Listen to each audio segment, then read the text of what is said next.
On a dark night, a millionaire comes across an unusual scene, a beggar sleeping on her own mother's grave. As he tries to understand what was happening, he discovers something even more mysterious about this woman, a forgotten memory. The millionaire, in disbelief, realizes that he had already met the beggar's mother and could be responsible for her death.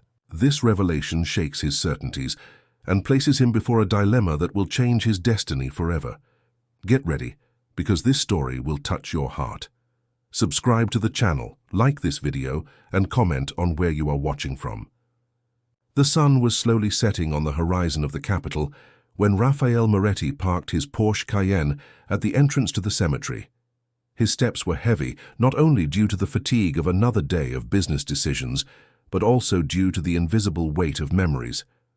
It had been 3 years since his mother, Marta Moretti, had passed away, leaving a void that not even the empire he had built could fill.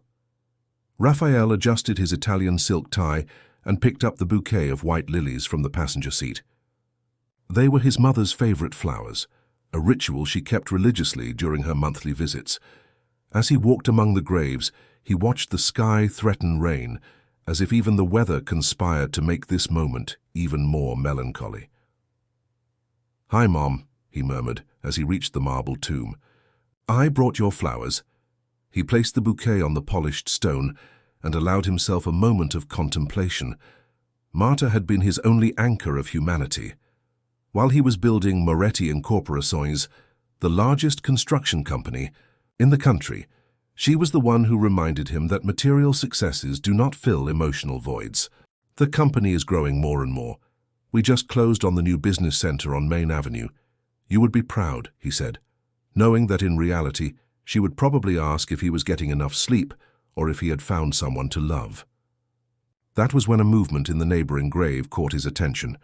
For a moment he thought he saw something move. He frowned and took a few hesitant steps toward it. What he saw froze him completely. A small girl, no more than 6 years old, lay asleep on the tombstone. Her dark, disheveled hair framed a face that, even in sleep, seemed burdened with concerns too adult for her age. The most striking thing, however, was the visible fragility of her thin body, with worn-out clothes and a piece of stale bread clutched to her chest, as if it were a treasure. "Mommy, I'm hungry," the child murmured in his restless sleep. The businessman felt a tightness in his chest. For a second, he thought about walking away and ignoring the scene. Homeless people were not part of his controlled universe of executive meetings and billion-dollar decisions. His fiancée, Isabel Fontana, always said that everyone gets what they deserve in this life, a philosophy that he had adopted without question. But something about that defenseless child kept him from simply turning his back. Maybe it was the cemetery. Maybe it was the invisible presence of his mother, who had always had a generous heart, but Raphael found himself unable to ignore that girl. "Hey, little one," he called softly, touching the girl's shoulder cautiously. "Are you okay?" The child woke up with a start, his eyes widening in a mixture of fear and distrust. And it was then that Raphael felt the world stop spinning. Those eyes, greenish-brown, a unique shade that he knew very well, eyes that had looked at him years ago full of tears when he had brutally ended a relationship under the pressure of his career and Isabel. Rosa Sarto's eyes. "Who are you?" the girl asked, shrinking back defensively. "Einzu," Raphael hesitated, still stunned by the similarity. "My name is Raphael. And yours?" "Lara," she replied, still suspicious. "Lara Marino." The surname didn't match, but that similarity couldn't be a coincidence. Raphael felt his heart racing. Could it be possible? Rosa had disappeared from his life almost 7 years ago, transferred to a branch of the company in another state after he cowardly gave in to Isabel's manipulations and ended everything without explanation. "What are you doing here alone, Lara?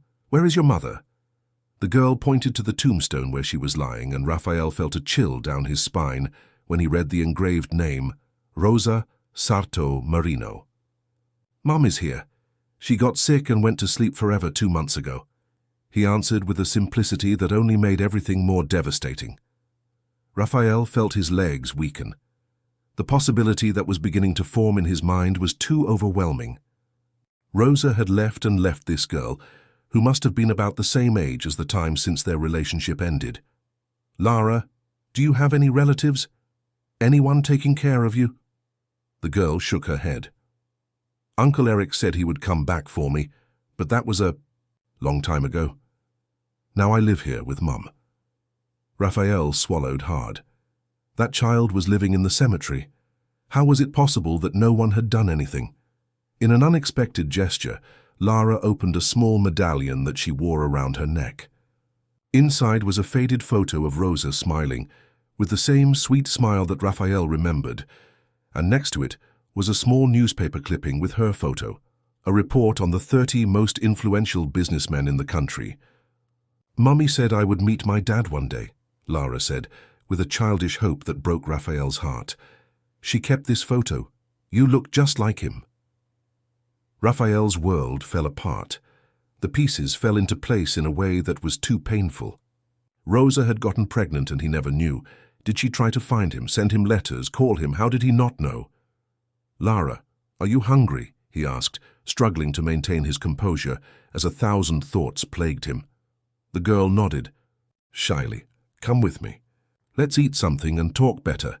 He extended his hand, which Lara looked at suspiciously, before finally accepting. As they walked out of the cemetery, Raphael texted his driver, dismissing him.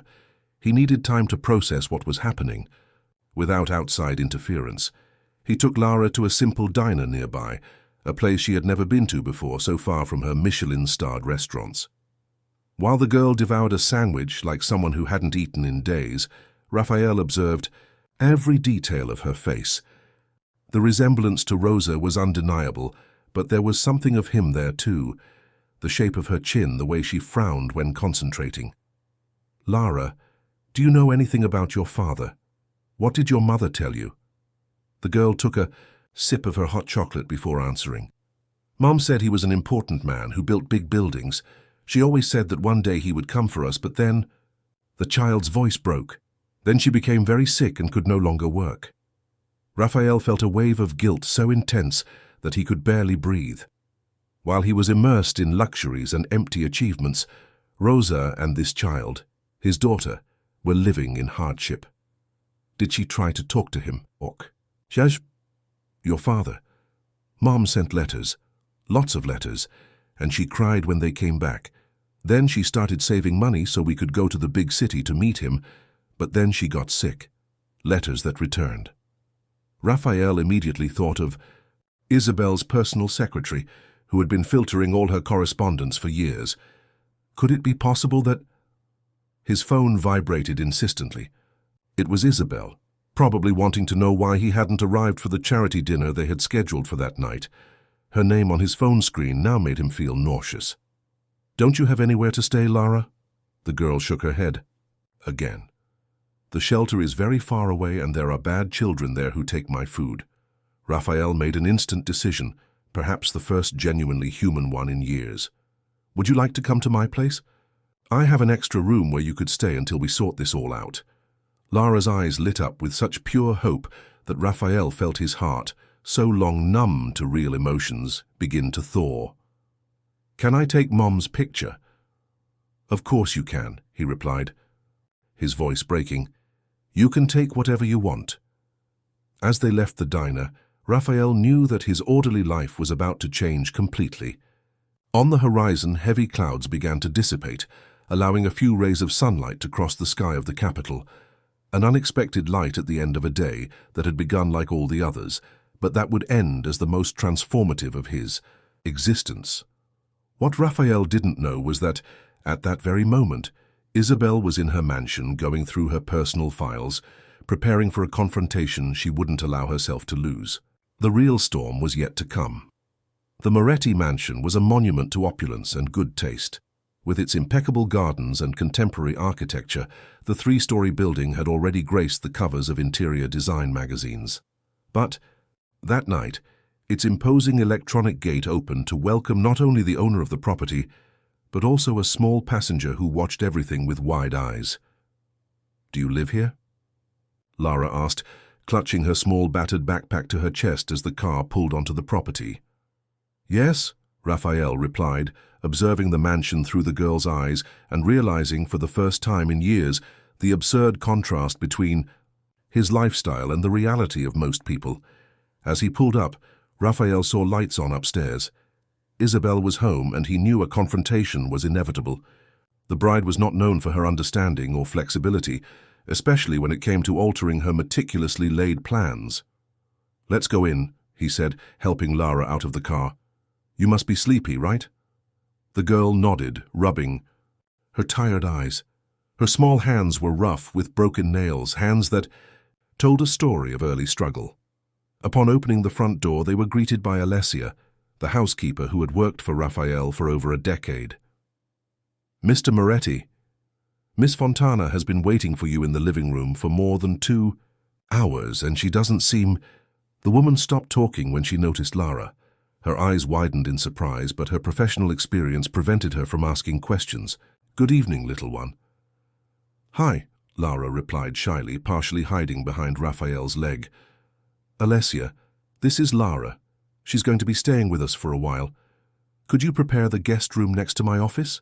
And maybe give her a bath and something to eat?" "Of course, sir. Come with me, dear." Alessia extended her hand to the girl, who looked to Raphael for approval. "You can go with her, Lara. Alessia will take good care of you while I take care of some things. I'll come up later to check on you, I promise." With one last hesitant look, Lara followed the housekeeper upstairs, leaving Raphael alone with the inevitable confrontation that awaited him. In the living room, he found Isabel pacing back and forth, a glass of whiskey in her hand, and an expression full of irritation. Dressed in an exclusive Valentino and jewelry that would cost enough to feed a family for years, she exuded an icy beauty that Raphael was now beginning to see with different eyes. "Finally, do you have any idea how ridiculous I was at the foundation dinner? I had to make up that you were closing that deal with the Chinese, Amas," she blurted out without even asking where he had been. "The governor was there, Raphael. It was our chance to secure support for the waterfront project." Raphael looked at the woman he planned to marry in 3 months. Isabel Fontana, the daughter of an influential politician, was his perfect match on paper. Intelligent, sophisticated, with valuable connections, a strategic marriage that would further cement his empire. But now, all he saw was someone as far from reality as he himself had been until a few hours ago. "Isabel, we need to talk. Something happened today. What could be more important than our future?" She downed the rest of her whiskey in one gulp. "Don't tell me those investors backed out.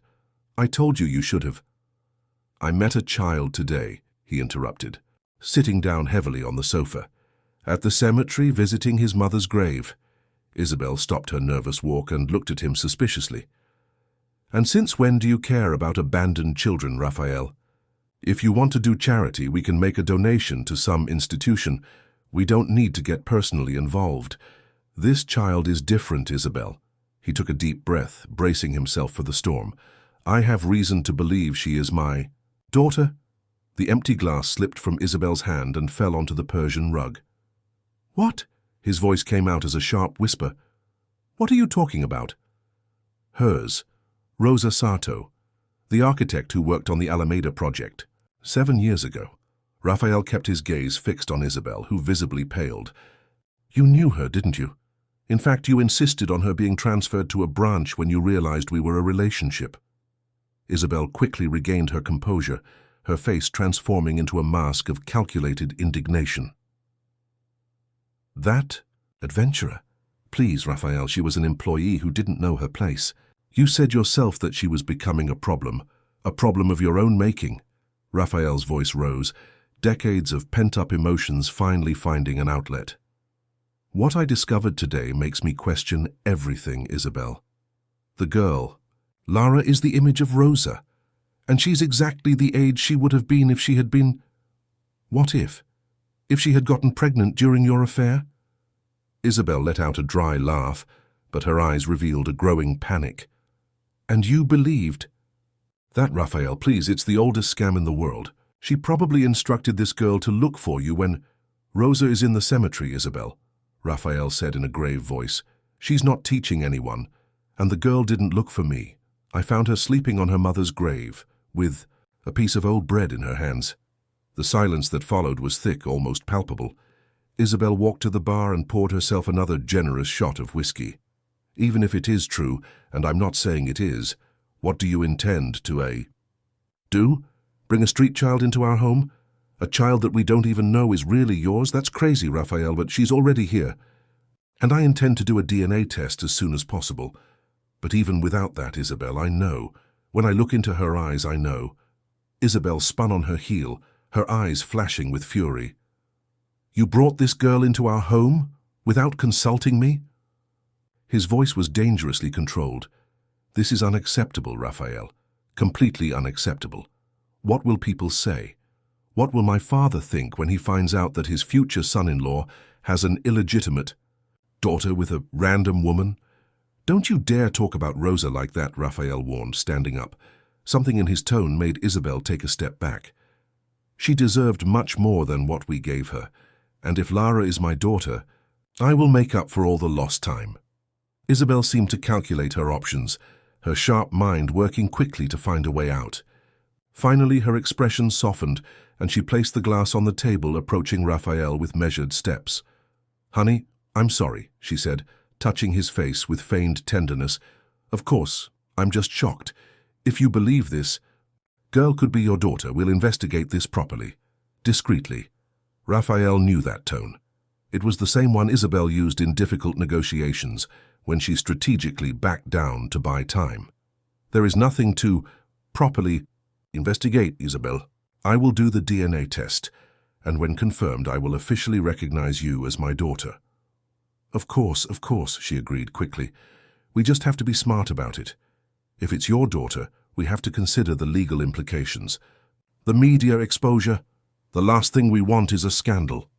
Before Raphael could answer, a noise in the hallway caught both of their attention. Alessia was standing in the doorway with an embarrassed expression. Sir, the girl is settled in. She took a bath and ate some soup, but she's asking for you. She seems scared of the new environment. Thank you, Alessia.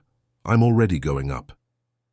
The housekeeper hesitated, as if she wanted to say something more, but she just nodded and left. We need to continue this conversation, Isabel said, holding Raphael's arm as he made to leave. Do you have any idea what this means for us, for our plans?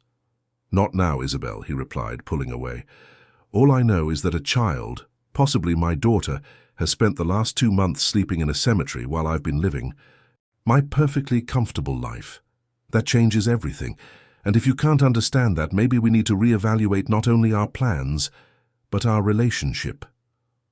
Raphael left the room, ignoring Isabel's furious glare. He quickly climbed the stairs, feeling an urgency he had never felt before. When he reached the guest room, he found Lara sitting on the king-size bed, looking tiny among the Egyptian sheets. Her hair, now clean, framed a face that, without the dirt, looked even more like Rosa's. Is everything okay? He asked, sitting on the edge of the bed. This house is very big, Lara murmured, and so is the bed. Raphael smiled, touched by the simplicity of the observation. You'll get used to it. And if you prefer, we can find a smaller bed tomorrow. The girl nodded, playing nervously with the hem of Alessia's borrowed nightgown, several times larger than her small body. That woman who was screaming downstairs, she doesn't like me, does she? Raphael's heart sank. The walls of the mansion were thick, but apparently not enough to hide the tension of the argument.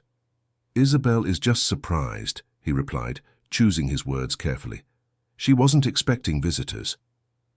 Am I just a visitor? Lara asked, with a perception that went far beyond her 6 years. Will I have to go back to the cemetery later? No, Raphael assured, holding the girl's small hand. Never again, Lara, I promise. The moment he said those words, Raphael knew it was a promise he intended to keep no matter what the cost. Downstairs, Isabel was already on the phone, speaking quietly to someone. We need to meet urgently. Yes, it's about Raphael. Something unexpected has come up that could jeopardize everything. On the other end of the line, Eric Lima, Lara's supposed uncle who had disappeared just when the girl needed him most, smiled with satisfaction. The plan they had been planning for years was finally taking on a new and interesting twist. Meanwhile, on the bedside table in Raphael's room, a photograph of Marta Moretti seemed to silently observe the events, as if the absent matriarch still watched over the family. The night would be long, and the secrets buried for years were beginning to emerge, ready to forever transform the empire that Raphael had built with so much effort, but so little humanity. The morning arrived with a brightness that bothered Raphael's eyes, accustomed to the automatic blinds that normally blocked the morning sun. He had spent the night in an armchair in Lara's room, watching the girl's restless sleep, who had woken up scared several times, calling for her mother. At some point during the night, he himself had fallen asleep, and now his body was complaining about the uncomfortable position. Lara was still sleeping soundly, finally at peace after a turbulent night. Raphael took the opportunity to quietly leave the room and head to his office. He needed to organize the next steps with a clear head. In the hallway he found Alessia, who seemed to be waiting for him. "Good morning, sir." Miss Isabel left. "Very early." She said she had urgent engagements and would return in the evening, the housekeeper informed her, with an expression that suggested that Isabel's exit had been accompanied by slamming doors and harsh words. "Thank you, Alessia. I need you to keep an eye on Lara while I make some calls. And please, when she wakes up, serve her a hearty breakfast." The housekeeper nodded but remained still, her face revealing an unusual hesitation. "Is there anything else, Alessia?" "Sir, forgive me for intruding, but that girl—" She searched for the right words. "She has the same eyes as that girl, the architect who used to come here, the one Miss Isabel." Raphael looked at the housekeeper in surprise. Alessia had always been discreet, rarely commenting on her personal life. "Did you notice the similarity?" "It would have been impossible not to notice, sir. I thought I should mention it, especially since Miss Rosa called here several times. After you left, she seemed desperate to speak to you." The revelation hit Raphael like a punch. "Did she call? And what happened to those calls?" Alessia looked down, visibly uncomfortable. "Miss Isabel instructed that all her calls be blocked. And the letters, well, Miss Isabel intercepted them before they even reached you." Raphael felt his blood boil. Not only had Isabel manipulated the end of his relationship with Rosa, she had deliberately prevented any further contact. "Why didn't you ever tell me this, Alessia?" The housekeeper seemed to shrink under the accusatory tone. "At the time, you and Miss Isabel were already engaged. She convinced me that Rosa was just a passing fling trying to extort money, and I was afraid I would lose my job if I went against her. I apologize, sir." Raphael took a deep breath, trying to control the anger that was rising. He couldn't blame Alessia for something that deep down was the result of his own cowardice in allowing Isabel to control his life so much. "It's okay, Alessia. It's not your fault. But I need you to tell me everything you know.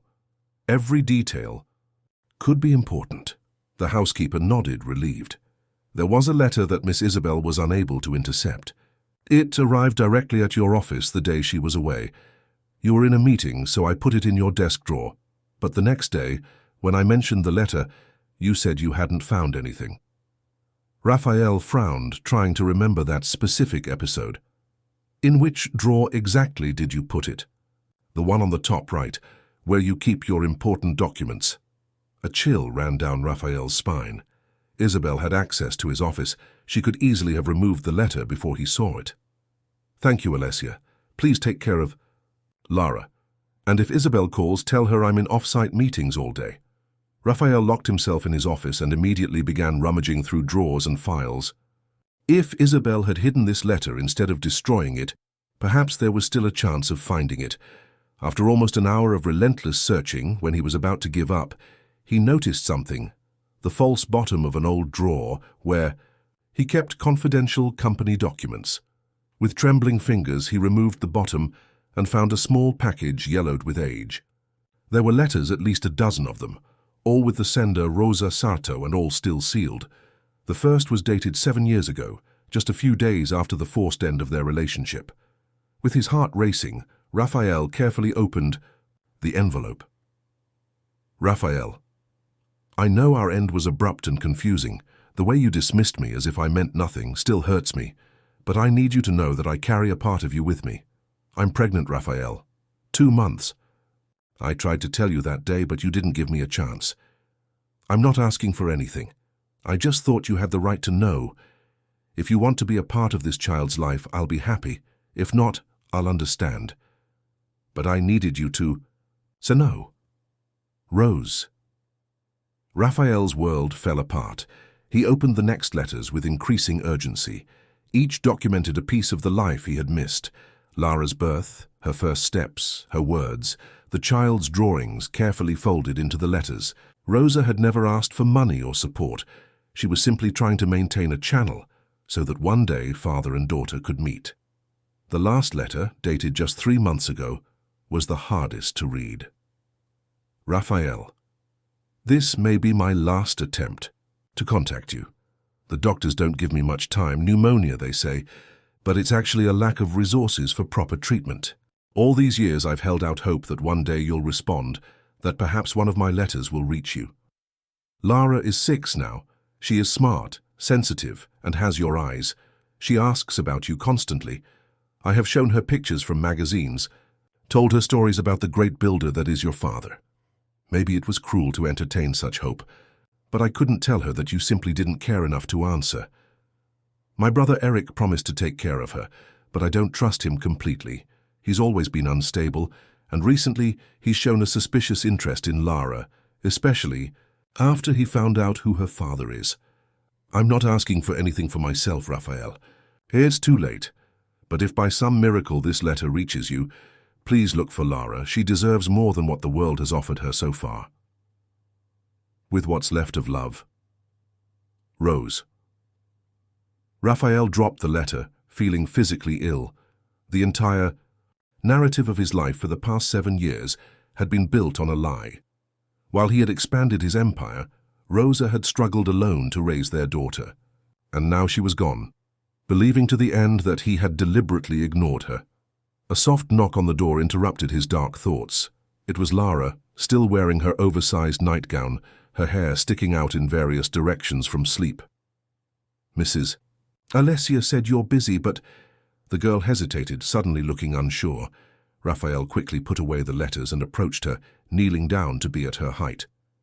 I'm never too busy for you, Lara. What's wrong? I had a dream about Mom, she replied, her hazel green eyes brimming with tears. She was in a beautiful garden and she said I was safe now. Raphael swallowed the lump that formed in his throat. Your mother was right. You are safe. Here. And you will stay with me. Without thinking twice, he hugged the girl, who initially stiffened at the unexpected contact, but soon relaxed in the arms of the father she barely knew. At that moment, Raphael made a silent promise to Rosa. He would make up for every lost second. Do you like pancakes? He asked, pulling away slightly to look into his daughter's eyes. I've never eaten, Lara admitted, with an innocence that broke his heart all over again. Well, then we have to fix this immediately. He smiled, taking her by the hand and leading her to the kitchen. Meanwhile, in a cafe in the center of the capital, Isabel Fontana met with Eric Lima, a man with a slovenly appearance and a calculating look. At 45 years old, Eric bore the traits of someone who lived on the edge of legality. Restless eyes, always looking for a way out, and a smile that never quite reached his eyes. I thought our agreement was that you would keep Rosa away from... Raphael not hand the girl over to him on a silver platter, Isabel hissed, keeping her voice low despite her evident anger. Eric shrugged, sipping his cheap coffee. I had no choice. When my sister got sick, I tried to take care of the girl, but she is stubborn like her mother. She kept running away to the cemetery. It was only a matter of time before someone found her there. You should have kept her somewhere else. Anywhere. Isabel slammed her hand on the table, drawing curious glances. She lowered her tone again. You know what's at stake here, don't you? If Raphael acknowledges this girl as his daughter, she's entitled to a share of his fortune. Eric smiled, revealing yellowed teeth. That's exactly why we need to readjust our agreement. Now that Raphael knows about her existence, we can't go back on it. But we can still make sure that we both win. Isabel narrowed her eyes suspiciously. How? I am Lara's only living relative, the loving uncle who tried to take care of her after her sister's tragic passing. The falseness in his tone was palpable. I can file a petition for custody, and with your financial help to hire the best lawyers I can get it. And what use would that be to me? Think about it, Isabel. If I have custody of Lara, you and Raphael can have your perfect life back. You pay generous child support, of course, and everyone is happy. You get rid of the girl and I get a guaranteed source of income. Isabel considered the proposal, her calculating mind weighing the risks and benefits. Raphael is already emotionally involved. It won't be easy to convince him to give up custody. Eric smiled again, a smile that made Isabel shiver. Leave that to me. I have my ways of persuasion. No violence, Isabel warned quickly. I don't want any scandal. Violence? Eric pretended to be offended. What kind of monster do you think I am? There are much more efficient ways to get what we want. At the Moretti mansion, oblivious to the conspiracy that was taking place, Raphael and Lara were in the kitchen.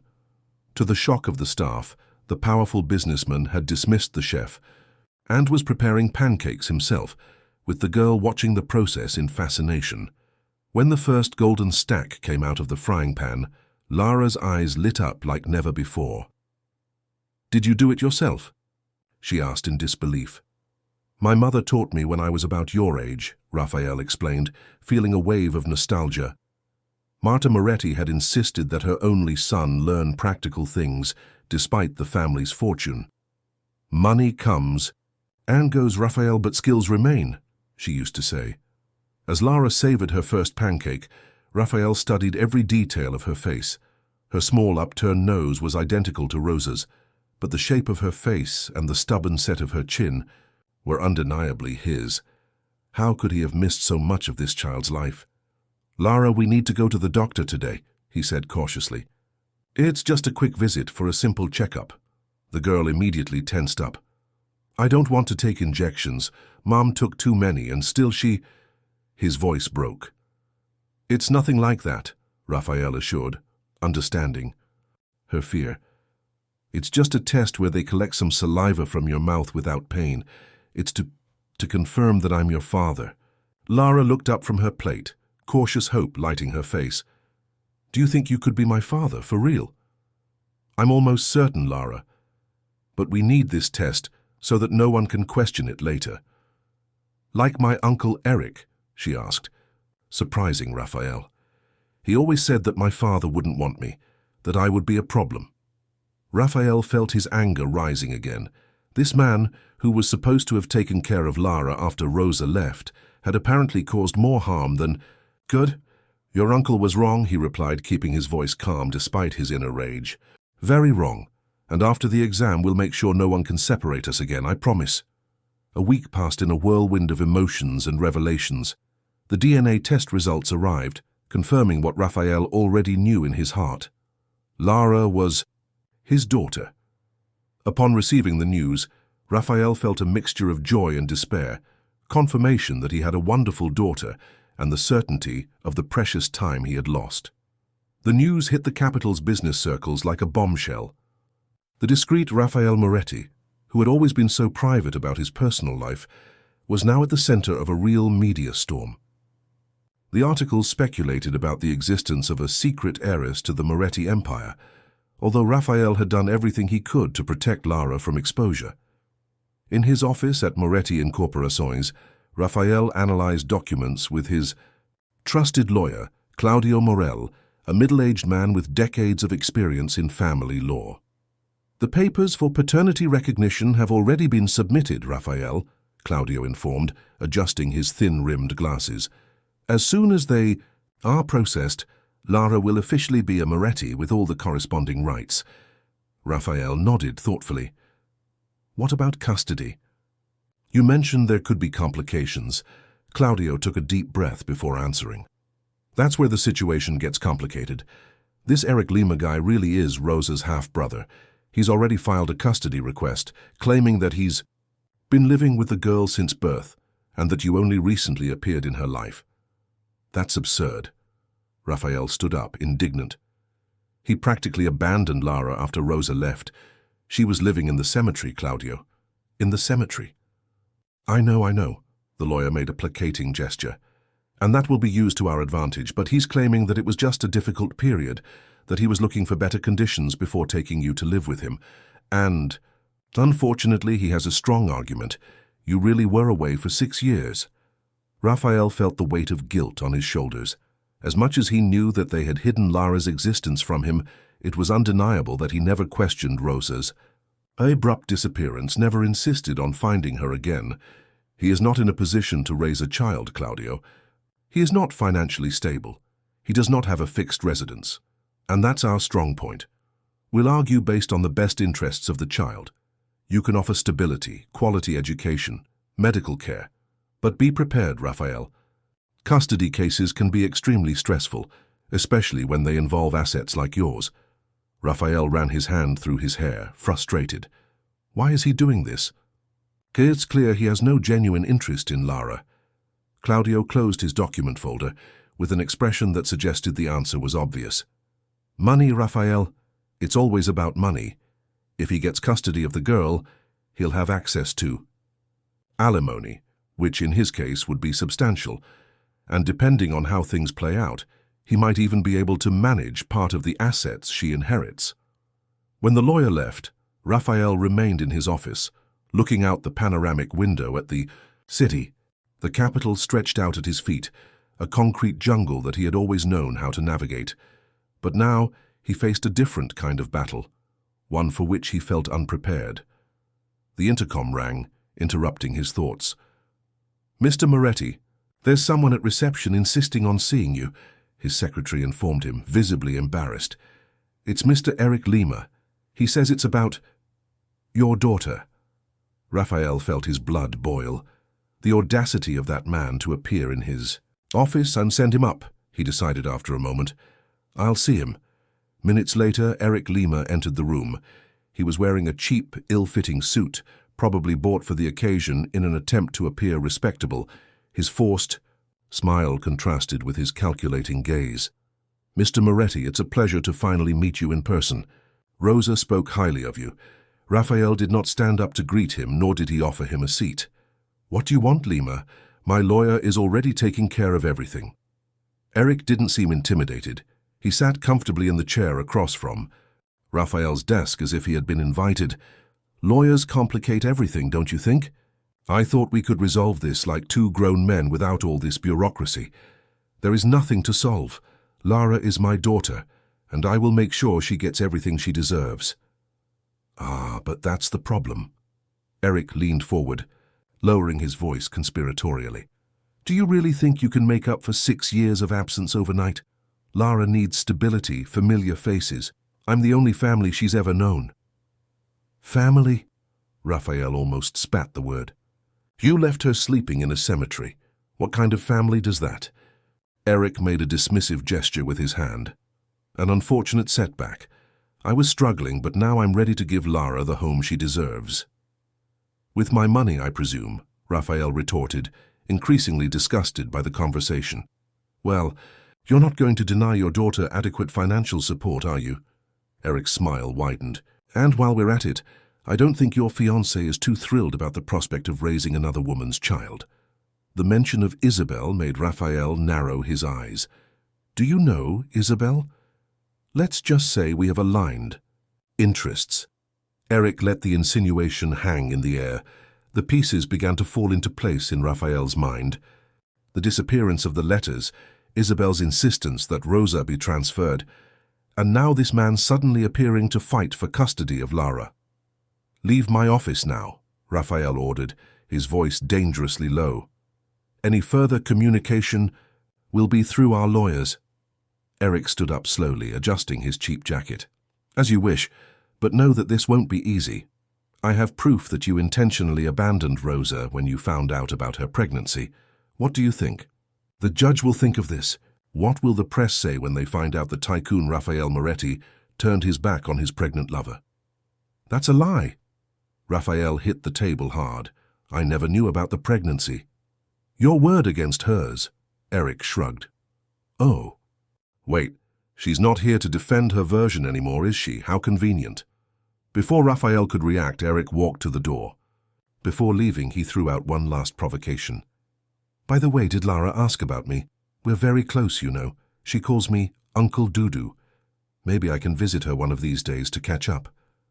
As the door closed, it took all of Raphael's self-control not to destroy something. The casual mention that Eric might get close to Lara again filled him with a dread he had never experienced before. He needed to protect his daughter at all costs. When Raphael arrived home that night, he found a scene that momentarily calmed his fury.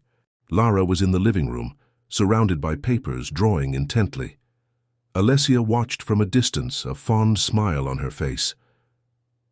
"What do we have here?" Raphael asked, approaching cautiously so as not to scare her. Lara looked up, her face lighting up when she saw him. "I'm drawing a house." Alessia gave me new colored pencils. Raphael looked at the child's drawing. For a 6-year-old, there was a remarkable sense of perspective and proportion.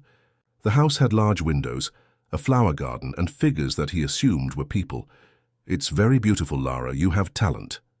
"Mom said I was going to be an architect, just like her," the girl confided, going back to coloring. "To build houses where everyone would be happy." Raphael's heart sank. After everything Rosa had suffered, she had still planted positive dreams in her daughter's heart. "Who are those people in the drawing?" he asked, pointing to the figures. "In the garden." Lara pointed at each one with her finger. "This is me, this is Alessia, this is you." Raphael noticed a fourth figure, further away from the other three. "And who is this here?" Lara hesitated, biting her lip. "It's the girl who's screaming. She lives here too." Raphael felt a shiver. Isabel, who had not yet returned. Home since the initial confrontation about Lara. "Isabel," he corrected softly. "Her name is Isabel." "She doesn't like me," Lara said, with the brutal honesty of children. "She said I shouldn't be here." That hit Raphael like a bolt of lightning. Had Isabel said that directly to Lara? "When did she tell you that, dear?" "Today. She came here when you weren't there. She said she was going to come back and talk to you about me. She seemed very angry." At that moment, the door to the room opened and Isabel walked in, impeccably dressed as always. Her eyes narrowed as she took in the domestic scene before her. "Raphael, we need to talk," she announced, without even greeting Lara. "In private." "Alessia, can you take Lara to her room, please?" Raphael asked, without taking his eyes off Isabel. "We'll finish looking at your drawings later, princess." When they were alone, the tension was almost palpable. Isabel was the first to break the silence. "I heard the DNA test confirmed it. Congratulations, you have a daughter." His tone made it clear that there was no genuine congratulation there. "Yes, I do," Raphael replied, standing firm. "And she will stay with me." Isabel laughed, a cold, calculated sound. "Even if it costs everything we built together? Everything we planned? Our plans may change, Isabel. Lara is now part of my life." "Do you really believe that?" Isabel moved closer, her expensive perfume invading the space between them. "That you can simply incorporate a street child into our lives?" "She is not a street child." Raphael's voice was filled with contained anger. "She is my daughter, and yes, I believe that." Isabel changed tactics, her face softening into an expression that in other times would have convinced Raphael. "Dear, I know you are confused and emotionally shaken by this whole situation. It is understandable, but we need to be practical. There are other ways to ensure her well-being without completely destabilizing our lives." "You've been talking to Eric Lima." It wasn't a question. Isabel froze for a moment, but quickly recovered. "He did reach out to me. As Lara's next of kin, he has legitimate concerns. And frankly, some of his proposals make sense." Raphael felt a wave of repulsion so strong that he had to move away. "You knew, didn't you? From the beginning. You knew Rosa was pregnant when you had her transferred. You knew about the letters. She sent you for years. You manipulated everything." Isabel did not deny it. Her silence was answer enough. "I did what was best for us," she said finally. "You were building your empire. You didn't need a pregnant mistress complicating everything." "It wasn't up to you to decide that," Raphael exploded. "She was my daughter, my responsibility. 6 years, Isabel. I lost 6 years of her life because you decided what was best for us." Isabel remained impassive in the face of the explosion. "And what do you intend to do now? Throw everything away?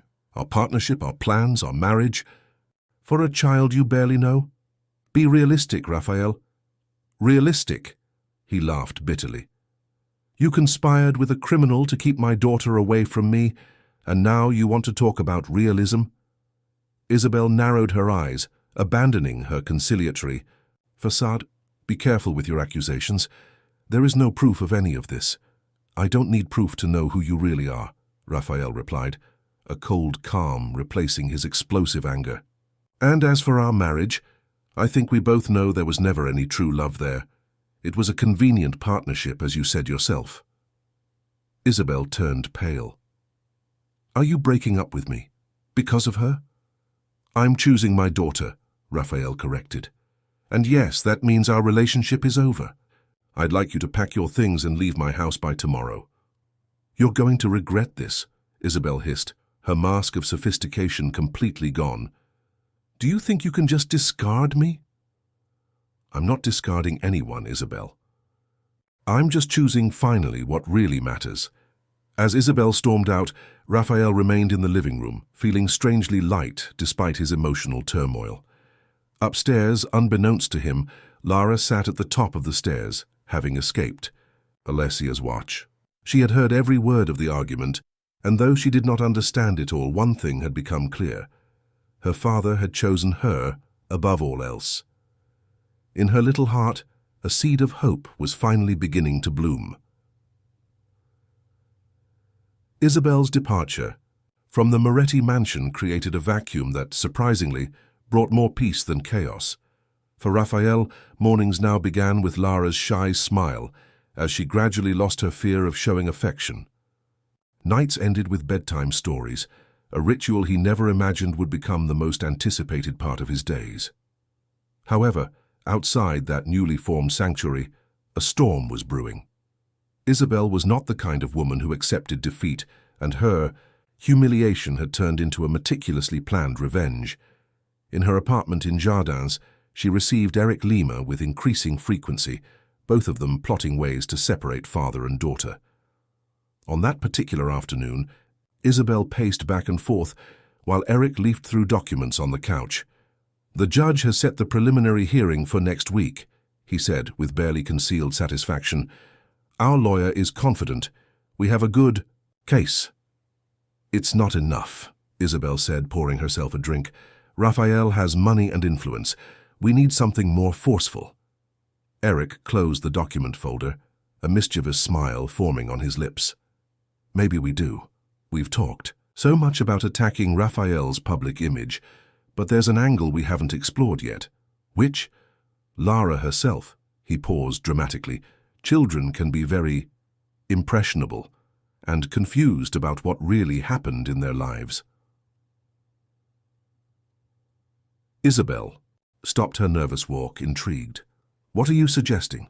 That we can create an alternate narrative, one where Raphael isn't quite the loving father he's trying to make himself out to be?"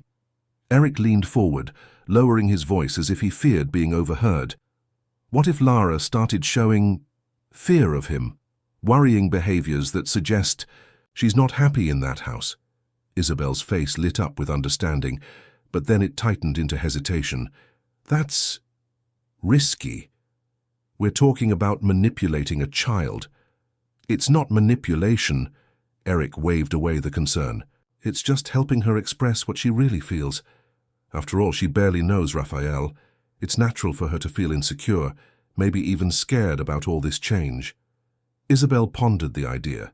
Even by her flexible moral standards, using the child seemed like crossing a line. "And how do you intend to do that?" "I need access to her," Eric replied promptly. "A supervised visit, something Raphael can't refuse without appearing to be deliberately alienating Lara from her maternal family." The idea was repulsive, but Isabel saw the perverse logic behind it.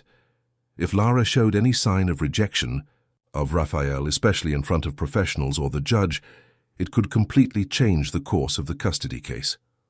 Raphael will never allow that, she argued, although she was already considering how to get around that obstacle. He has no choice, Eric smiled. The law favors maintaining family ties. Our lawyer has already officially requested visitation. If he refuses, it will appear that he is acting against the child's best interests. At the Moretti mansion, oblivious to the conspiracy that was taking place, Raphael and Lara were living a calm that seemed almost surreal after so much turbulence. On that particular day, they were both in the large backyard garden, where Raphael had improvised a small drawing table for his daughter to use outdoors. "What are you drawing today?" he asked, admiring the concentration with which the girl drew lines on the paper. "A school," Lara replied, without taking her eyes off her project. "Mum always said that schools need to have more windows so the children can see the sky." Raphael smiled, noting how Rosa's natural talent seemed to have been passed on to her daughter. Even in her childish drawings, there was an intuition for spaces and shapes that went beyond her years. "Do you miss your school?" he asked cautiously. It was a subject they hadn't discussed in depth yet. Lara paused, the blue crayon poised over the paper. "I didn't have a real school," she admitted, with a simplicity that broke Raphael's heart. "Mum taught me at home. After she got sick, I didn't learn anymore." Raphael felt a new wave of guilt hit him.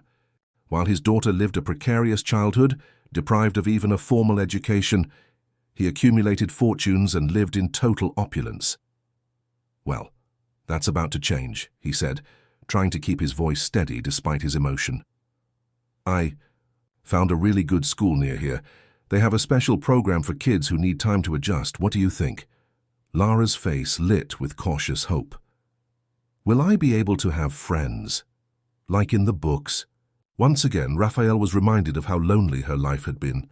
"Lots of friends," he assured her, "and I'll be there on your first day and whenever you need me." Lara smiled, returning to her drawing with renewed enthusiasm. Raphael watched her for a moment, admiring her resilience. How could a child who had been through so much still smile like that? Alessia approached discreetly, interrupting that moment of peace. "Sir, the lawyer is on the phone. He says it's urgent." Raphael nodded, reluctant to leave that peaceful moment with Lara. "I'll be in the office in a minute." He turned to his daughter. "I need to take an important call. Are you okay here with Alessia?" Lara nodded, concentrating on her drawing. Raphael left the garden with heavy steps, sensing that any urgent call from his lawyer would not bring good news. In the office, Claudio Morel's voice confirmed his fears. "Eric Lima filed a formal request for supervised visits to Lara," the lawyer said bluntly. "He argues that as the only living relative on his mother's side, he has the right to maintain contact with his niece." "That's absurd," Raphael protested. "He abandoned her. She was living in a cemetery, Claudio." "I know that, and we'll use that argument. But legally, he has a case. The judge tends to favor maintaining family relations, especially considering that Lara recently lost her mother."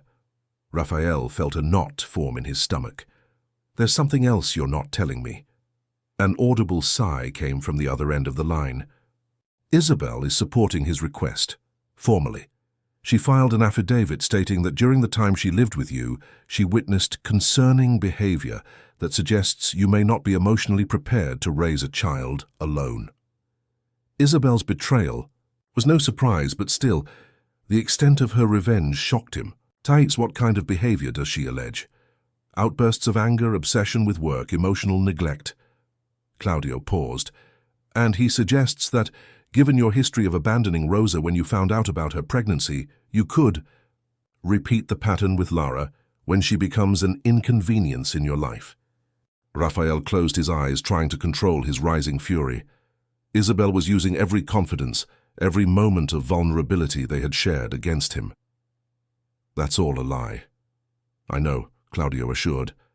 "But it's a compelling narrative, especially coming from someone who's been close to you for years. The judge has ordered a psychological evaluation for Lara, and ask that you allow Eric supervised visits later this week. What if I refuse? It will appear that you are deliberately preventing Lara from having contact with her maternal family, which would not be well received by the court, Claudio explained with the frankness of a good lawyer. My professional recommendation is to allow visitation, but under strict conditions, in your home with a social worker present, and for a limited time. Raphael felt cornered. The idea of Eric near Lara again was revolting, but denying the visit could hurt his chances in the custody battle.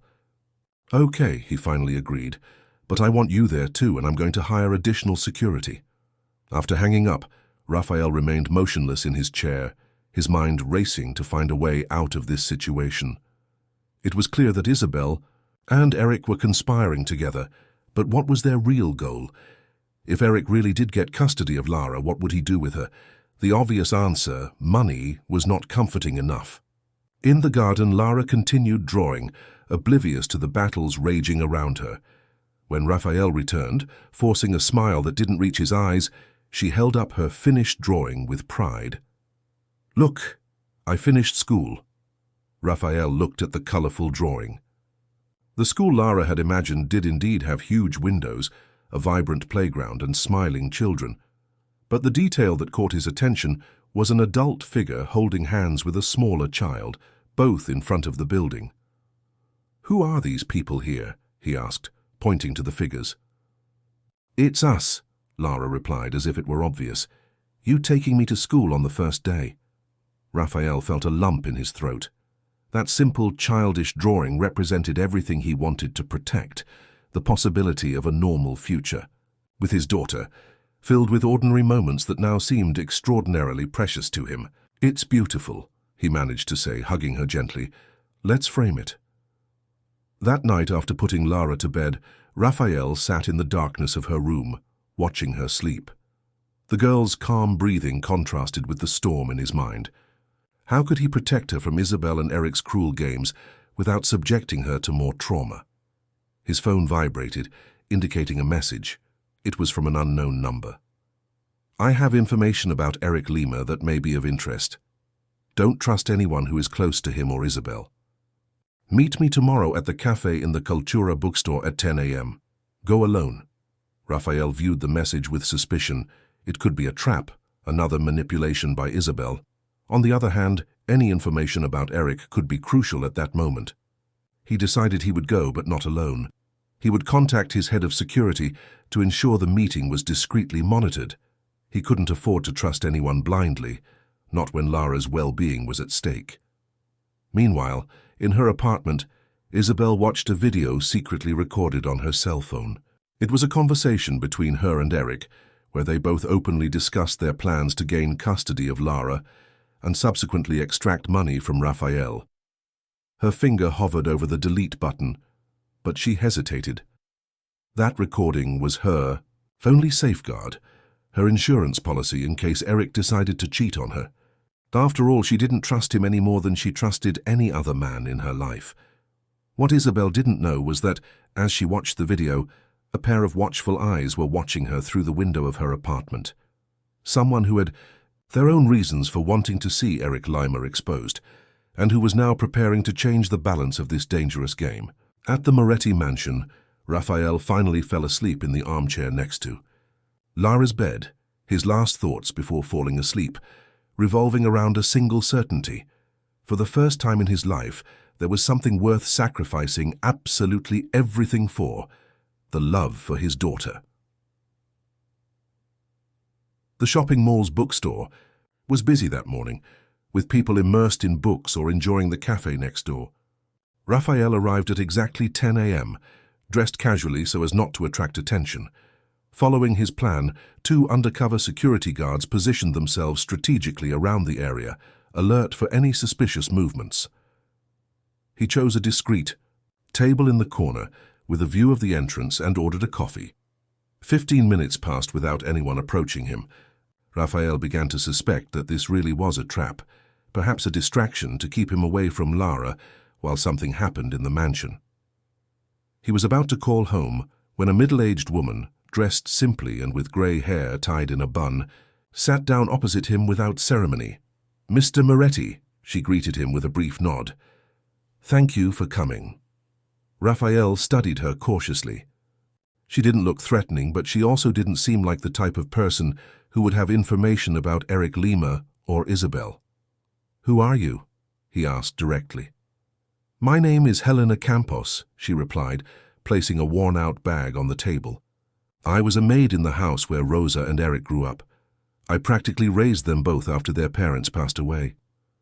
Raphael felt a surge of genuine interest. "Have you met Rosa and Lara?" A sad smile crossed the woman's face. "I've known Rosa since I was a child, and yes, I knew Lara too, albeit briefly. I was with Rosa in the last few months before her—" She hesitated, searching for the right word. "Before she left." Raphael noticed the careful choice of words, as if Helena was trying to avoid directly mentioning Rosa's loss. "Why did you want to meet me? What do you know about Eric?" Helena looked around, making sure no one was watching them, before opening her bag and pulling out a yellowed envelope. "Eric is not who he says he is. For starters, he is not Rosa's legitimate brother. He was adopted by her parents when he was 12, after losing his own family. The Sartos were good people. They welcomed him as a son, but Eric has always been problematic." She slid the envelope across the table. Raphael opened it cautiously, finding adoption papers and old newspaper articles. "Eric Lima, formerly known as Eric Ferreira, has a history of petty crimes that began in his adolescence," Helena continued. "When the Sartos passed away, he was supposed to share the small inheritance with Rosa, but he forged documents and kept everything. Rosa was too young to fight in court and ended up forgiving him." Raphael scanned the documents, feeling his repulsion towards Eric grow even more. "That explains a lot. But I don't understand why he would abandon Lara if he intended to use her to get money." Helena sighed deeply. "Because Eric didn't think Lara was worth that much until he found out who her father was. When Rosa got sick, he promised to take care of Lara, but he was always neglectful. After Rosa left, he started investigating you, realizing the potential in the situation. That's when someone approached him, offering a partnership. Isabel," Raphael concluded, the pieces falling into place. "Yes, an elegant woman who introduced herself as his fiancée. They met several times, always out of Lara's sight. I saw them together and heard parts of their conversations. They planned to use Lara as a bargaining chip, but they needed you to discover her existence first." "So he deliberately left Lara in the cemetery?" Raphael's voice shook with fury. "Not exactly.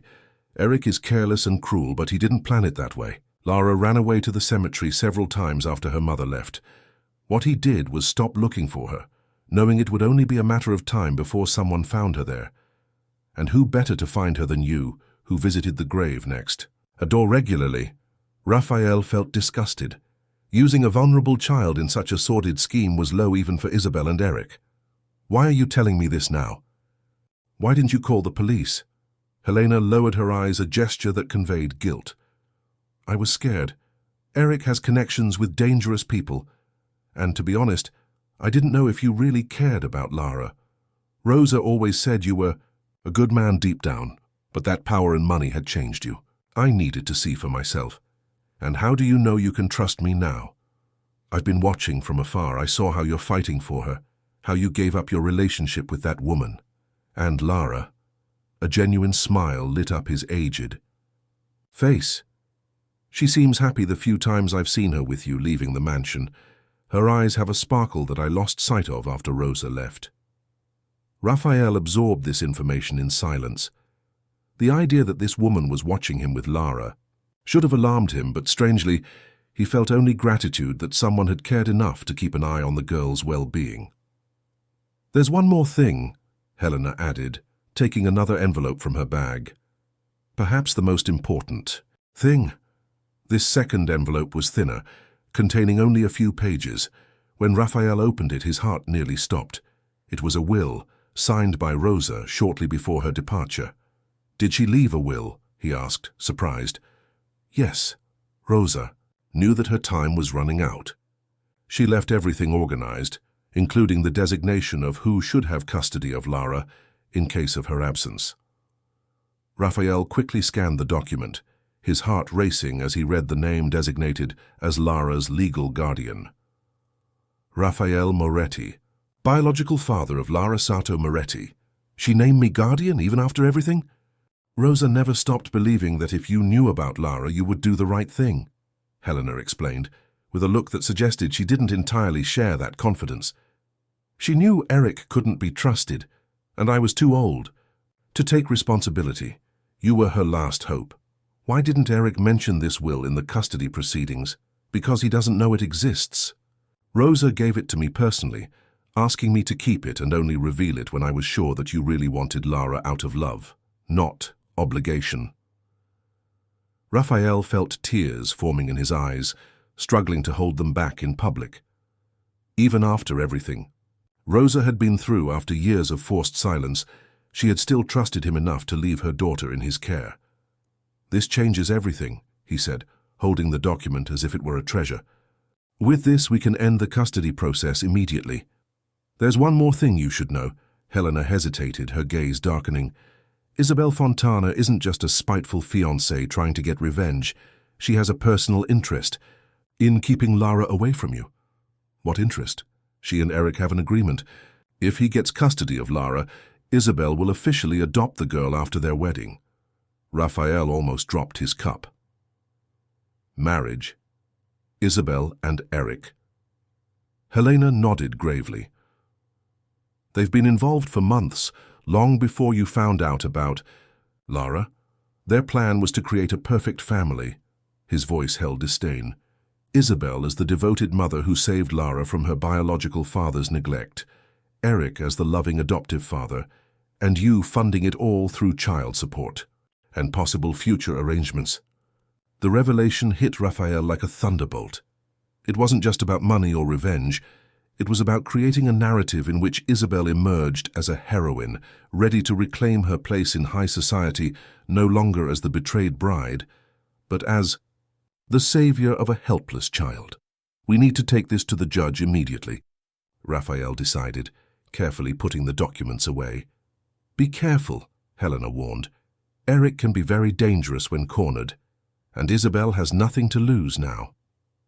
Raphael thanked Helena for everything, promising that she could see Lara whenever she wanted once the situation was regularized. As he left the bookstore, he immediately called Claudio, his lawyer, explaining the situation and asking him to arrange an urgent hearing with the judge. He was so focused on his next actions that he didn't notice the man watching him from across the street, talking rapidly on the phone. Eric Lima had followed Helena to the meeting and was now in a panic, reporting to Isabel about his former nanny's betrayal. At the Moretti mansion, oblivious to the approaching storm, Alessia and Lara were making cookies in the kitchen. The little girl, with her face splattered with flour, finally looked like an ordinary child, enjoying a simple moment of happiness. "When will my father be back?" she asked, cutting the dough with a star-shaped mold. "Soon, little one," Alessia replied affectionately. "He had an important meeting, but he said he'd be home for lunch." "I hope he likes cookies," Lara said, focused on her task. "Mommy always said that things made with love taste better." Alessia smiled, but her eyes revealed concern. Ever since Isabel left the mansion, the housekeeper had been constantly vigilant, as if expecting something bad to happen at any moment. His instincts were not wrong. At the gate of the property, a discreet car was parked. Isabel Fontana, impeccably dressed as always, was walking towards the entrance with a determined expression. Beside her, Eric Lima looked nervous, constantly looking around. "Are you sure about this?" he asked as they walked toward the door. "If Raphael arrives, he's busy for at least another hour," Isabel said. "Plenty of time for us to do what we came to do." When the doorbell rang, Alessia wiped her hands on her apron and went to answer it, instructing Lara to stay in the kitchen. When she opened the door and saw Isabel accompanied by Eric, her face paled. "Miss Fontana, Mr. Moretti is not at home." "I didn't come to see Raphael," Isabel replied coldly. "I came to pick up some things I left behind. and Mr. Lima is here for a supervised visit with Lara, as ordered by the judge." Alessia hesitated, blocking the entrance. "I didn't receive any instructions about visiting today." Isabel forced a smile as Eric presented an official document. "As you can see, the visit has been approved by the court. We don't want to cause any trouble, Alessia. We just want to comply with the court order." Reluctantly, the housekeeper allowed them both in, but immediately took out her phone, sending a discreet message to Raphael. "Miss Fontana and Mr. Lima are here. They came to see Lara. They brought court documents." At the bookstore, Raphael received the message with alarm. There were no visits scheduled for that day, and certainly not without his presence. Eric and Isabel were acting on their own, taking advantage of his absence. "I have to go," Helena said, standing up abruptly. They went after Lara. "I'll go with you," the woman decided, with a determination that brooked no refusal. "I know Eric better than anyone. I know how he thinks." At the mansion, Isabel had gone up to the old room she shared with Raphael, supposedly to collect her personal belongings. Eric, in turn, had been taken to the living room, where he was waiting for Alessia to bring Lara for the supervised visit. When the girl entered the room, still with traces of flour on her face, she stopped instantly when she saw Eric. Her childish face transformed, all trace of joy evaporating. "Uncle Eric," he murmured, his voice barely audible. "Lara, my dear niece," he exclaimed, opening his arms theatrically. "I miss you so much. Come give your uncle a hug." The girl did not move, remaining firmly beside Alessia, who noticed the child's obvious discomfort. This was not the reaction of someone missing a loved one. It was fear. "Maybe we should wait for Mr. Moretti to arrive?" Alessia suggested protectively. "Lara seems a little shy today." "Nonsense," Eric scoffed, standing up and approaching. "We're practically father and daughter, aren't we, Lara? We spend so much time together." Seeing him approaching, Lara instinctively stepped back, bumping into a small table holding a vase. The object swayed dangerously, and Eric, in a quick movement, extended his arm to stop it from falling. His jacket rose slightly, revealing something attached to his waist, a gun. Alessia saw the gun and immediately placed herself between Lara and Eric. "I think this visit is over, Mr. Lima. I'm going to have to ask you to leave until Mr. Moretti is present." Eric's smile disappeared, replaced by a menacing expression. "I'm not going anywhere without Lara. The plan has changed. We're taking her now." On the stairs, Isabel crept down, carrying a small suitcase and an expression of urgency. "We have to go," he whispered to Eric. "That nosy old woman told Raphael everything. He's coming this way." Eric swore under his breath, his hand instinctively moving to his gun.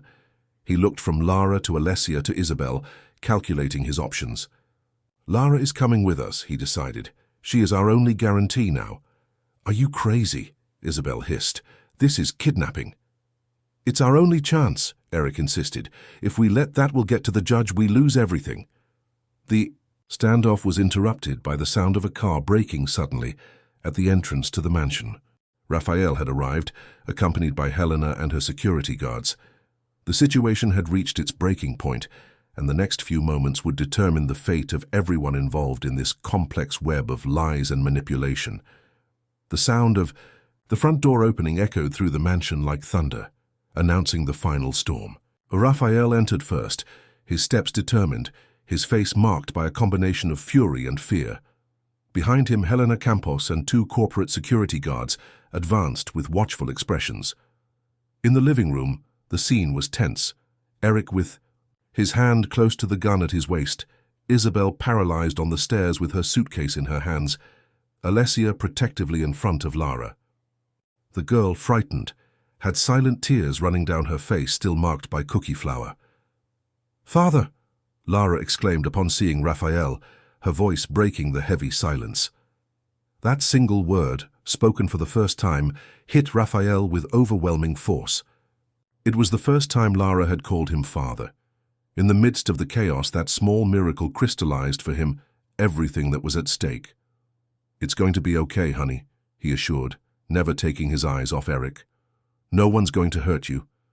Eric laughed nervously, his defensive posture betraying that he felt cornered. What a touching scene, the devoted father coming to save his little princess.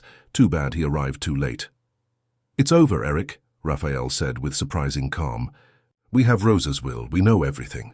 About you, about both of you," he added, casting a meaningful look at Isabel, who paled visibly. "Will?" Eric hesitated, his nervous gaze meeting Isabel's before returning to Raphael. "What will?" Helena stepped forward, her aged face hardened by decades of silent witness.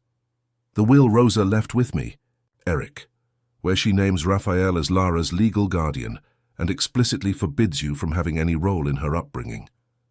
Eric seemed momentarily disoriented, as if recalculating all his strategies. Isabel, sensing the change in dynamics, quickly tried to distance herself from the situation. "I didn't know any of this," she protested, descending the last few steps of the stairs. "Eric came to me recently, said he was worried about Lara." "Spare us, Isabel," Raphael said with contempt. "We have witnesses to your involvement with Eric long before Lara came into our lives, to your conspiracy to keep Rosa away. From me, to everything." Isabel's perfectly made-up face contorted into an expression of fury. "You destroyed our lives because of this child. Everything we built together." "We never built anything real, Isabel," Raphael replied, his voice thick with a hurt that went beyond the current situation. "Our relationship was always a transaction. You wanted my name and my money. I wanted your political connections. In 6 years together, there was never any real love. There was never any trust." As this exchange went on, Eric seemed increasingly agitated, his eyes darting between possible exits. His plan had fallen apart, and the prospect of facing the legal consequences of his actions clearly terrified him. With a quick movement, he drew his gun. There was no calculation in his eyes now, only panic. "No one is going to stop me," he declared, his voice shaking slightly. "Do you think I'm going to end up in prison because of this old woman's lies? I'm not going to lose everything now." The sight of the gun caused an instant commotion. Alessia pulled Lara behind a couch, shielding her with her own body. Raphael's bodyguards took a half-step forward, but stopped when Eric pointed the gun in their direction. "Eric, put that down," Helena said, her voice firm despite her evident fear. "You're not a murderer. You never were. Just an opportunist who made bad decisions." "Shut up," he shouted, desperation rising in his voice. "You don't know anything about me. You've always treated me like the adopted son, the intruder, while Rosa received all the love, all the support." Isabel, seeing the situation deteriorating rapidly, tried to move away towards the door. "This is crazy, Eric. I never agreed with violence. Our plan was legal, just to use the system to our advantage." "Cool," he laughed bitterly, moving the gun around the crowd, his control visibly slipping. "You were the one who insisted we needed Lara. It was your idea to use the girl to destroy Raphael, and now you're jumping ship." Raphael realized that the situation was becoming increasingly volatile. His gaze met Alessia's, who was protecting Lara behind the sofa. The housekeeper understood the silent message and began to slowly move away, leading the girl away from the central conflict. "Eric." Raphael took a small step forward, his arm slightly raised in a gesture of peace. "Don't make things worse. Put the gun down and we can talk. The will exists, yes, but no one needs to go to jail. We can find a solution." For a moment, Eric seemed to consider it. His arm shook slightly, the indecision clear in his gaze. But then, out of the corner of his eye, he saw Alessia move with Lara. "Freeze, nobody move," he demanded, turning the gun in their direction. At that critical moment, Isabel made an impulsive decision. Seeing her chance to escape during the distraction, she ran for the door. The sudden movement startled Eric, who turned quickly, gun still in hand. "Isabel! You traitor!" What happened next happened too quickly for anyone to react properly. In the confusion, Eric tripped over a rug, his hand unsteady on the trigger. A shot rang out, deafening in the confined space of the room. Isabel screamed more in fright than in pain as the bullet hit the wall next to her, sending plaster fragments flying. The security guards took advantage of the moment to advance, quickly overpowering Eric and disarming him. He offered no real resistance, looking stunned by what had just happened. Isabel stood frozen in the doorway, pale and trembling. Raphael ran to where Lara was hiding, finding her huddled in Alessia's arms. Upon seeing him, the girl threw herself into his arms, sobbing uncontrollably. "It's okay now," he murmured, holding her as if he would never let go. "It's okay, my love. No one is going to hurt you." The next few minutes were chaotic. The police, called by security, arrived quickly. Eric was taken into custody, charged with illegal possession of a weapon, attempted kidnapping and threatening. Isabel, after an initial questioning, was released to testify formally later, but the charges of conspiracy and falsehood hung over her like a dark cloud. Hours later, when the storm finally seemed to have calmed down, Raphael was sitting on the edge of Lara's bed. The girl, exhausted by the emotional turmoil, had finally fallen asleep after much crying and many questions. He stroked her hair gently, still trying to process everything that had happened. Helena entered the room silently, carrying a cup of tea. "How is she?" he asked in a low voice. "Finally asleep," Raphael replied, accepting the tea gratefully. But he had nightmares. He woke up screaming twice. Helena nodded sadly. Children are surprisingly resilient. With time, love, and maybe some professional help, she will get through this. Raphael took a sip of his tea, feeling the comforting warmth run down his throat. "How could I have been so blind for so long, Helena? How could I not have realized the kind of people I had around me?" The old woman sat in a nearby armchair, her eyes carrying the wisdom of decades. "When we build walls around ourselves, Mr. Moretti, it's hard to see what's outside. Your success, your money, all of that has created a barrier between you and the real world." "Rosa saw right through it," he murmured, looking down at his sleeping daughter. "She always saw the man behind the tycoon. That's why she trusted me to take care of Lara even after everything." "Rosa was an extraordinary woman," Helena agreed, a melancholy smile on her lips. "She never lost faith in people, even when they gave her every reason to do so." They remained silent for a few minutes, watching Lara's now peaceful sleep. Finally, Raphael asked, "What will happen now with Eric and Isabel?" "The legal process will continue. With the evidence we have, Eric will certainly face serious consequences. As for Mrs. Fontana," Helena chose her words carefully, "perhaps her greatest punishment will be the loss of status in the society she values so much."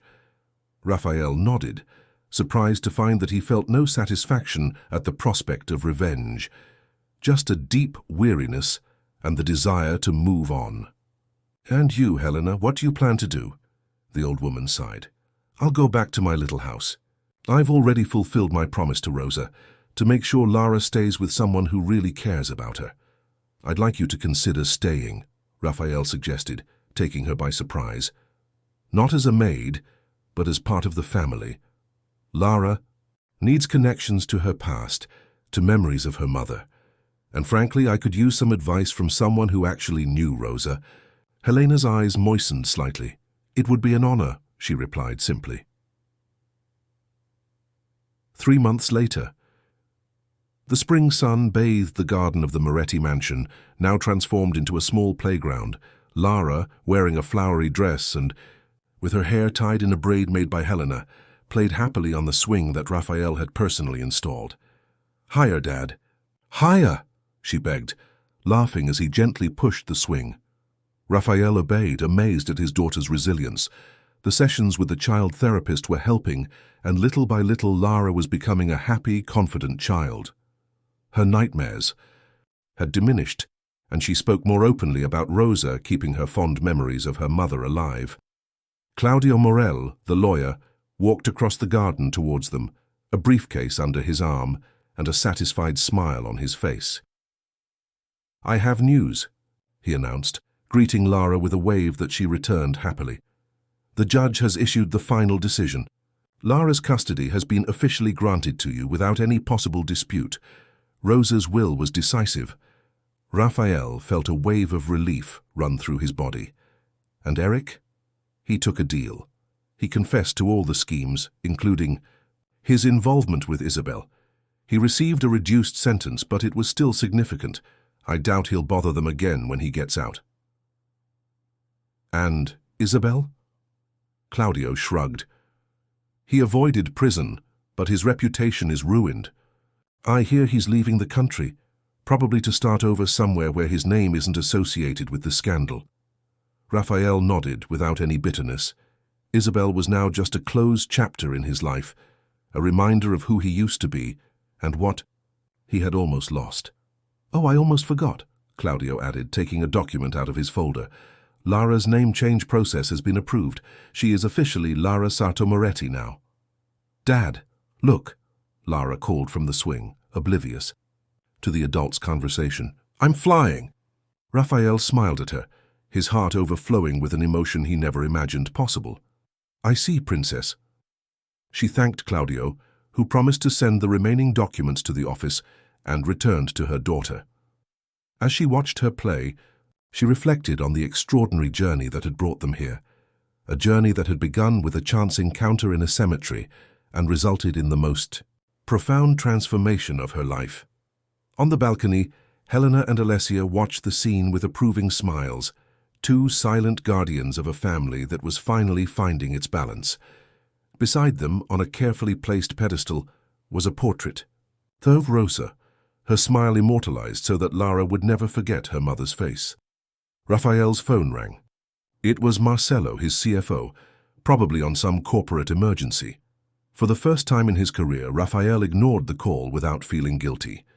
Emails could wait, meetings could be rescheduled.